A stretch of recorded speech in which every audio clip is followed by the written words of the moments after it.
kita sama ini kan ya.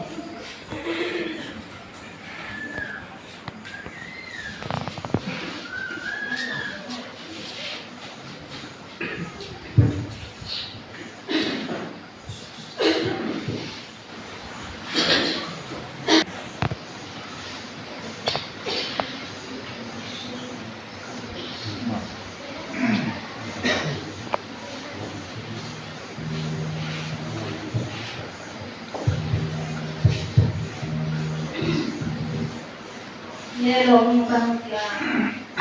ini untuk tangan mau ada datang masuk. Ini yang pakai ropi deh, lom kerja pulau nanti ya. Untuk datang sana sih aku ini dari serta hatta ini dari hatta dan sedang itu dari dari serta kita ikut seharian yang bisa langsung hasil yang kita dan kami cuy dan kami itu kita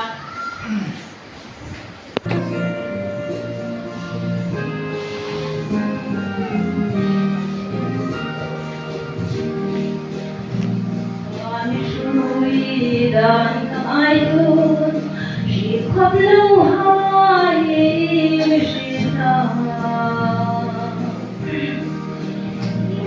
لو هاي إني بلا إن هاي من سينتر بهي مغير شويدان تبقى شيء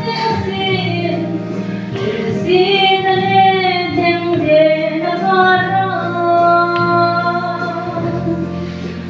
si ang unin nasam remi labin yung ay muna o mi labungin ang rimsik na kung lomin sang tirla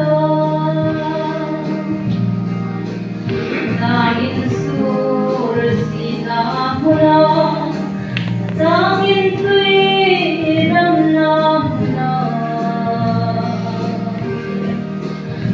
tôi tan căn in bằng khô min